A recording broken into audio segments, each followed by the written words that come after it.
Twice she's nearly died. She's too strong to give up.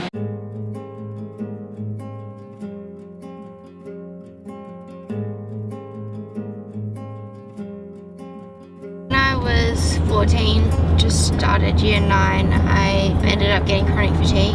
I was very sporty. I was always running, gymnastics. And all of a sudden, like, I just was falling over when I was walking. I couldn't carry my school books. So I ended up going into hospital, and I just needed some time to relax. And when I got back out, I had gained some weight, and I sort of freaked out about that. And then all of a sudden, before I knew it, I was exercising all the time. I was controlling what I was eating. And then when I hit 15, I was diagnosed with anorexia. I refused to believe it. Everyone around me seemed to know what was going on. I didn't want to accept it. And then when people were talking to me about it, I always avoided it because I didn't want to be confronted with it. Even now, I don't really like to be confronted with it. When I talk to people, I notice that I don't make any eye contact because I'm afraid of their judgment back. One time I went to emergency and they told me that my heart rate wasn't low enough to get admitted. And then the next day I went back in and I had to go into ICU. My heart rate was hitting about 26 beats a minute. Mum had to shower me and dry me because I was too weak to hold the towel in my hands. Cleaning, I would get bruises everywhere. Waking up in the morning and I'd pass out. Trying to exercise, I'm passing out as I'm exercising and waiting till I was okay and exercising more. And then after coronary care, I went into the eating disorder ward for probably about 2 months. Just hope that they're gonna let you go to an outpatient, get constant supervision on the toilet and the shower. After that, I was an outpatient, ended up dropping weight again, and I went into the butterfly day program. Probably, I think it was about 5 months, I don't really remember. Once I got out of there, I went back to outpatients, ended up dropping weight again. I had to go in hospital for another month in the adult ward. After that, I hit 18 and it was sort of more, I had more decisions about what I do with my life, and it was harder to get for Mum to get me into hospital, and I all of a sudden had more control. Mum left one day and then I was with Dad, and it just kept getting worse and worse and worse. Christmas Day, we were having family lunch. Darian decided she wasn't eating.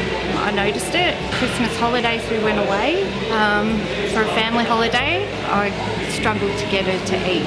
She lost a lot of weight in a very short time. Anorexia was at the time such a hard disease for you to get any help with. They don't want to help you until their organs are failing, then they'll help you. It wasn't until she was admitted, we nearly lost her. She was in intensive care.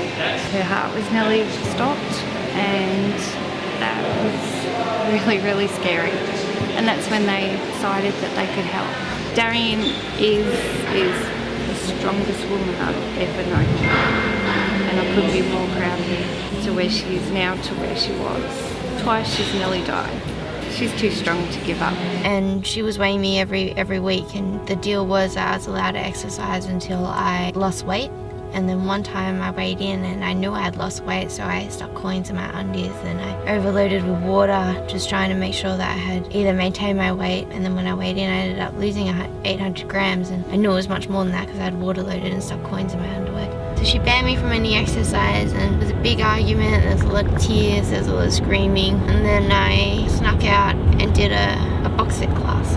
And it was the first time that I felt like Darian again. And I just forgot that I was sick.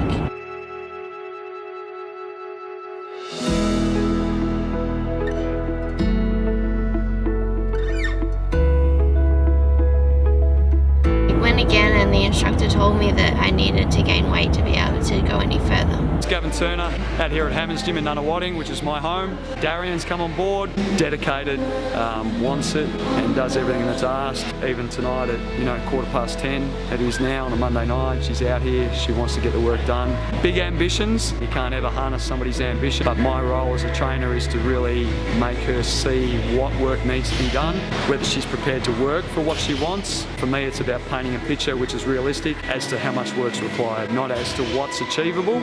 That's for her.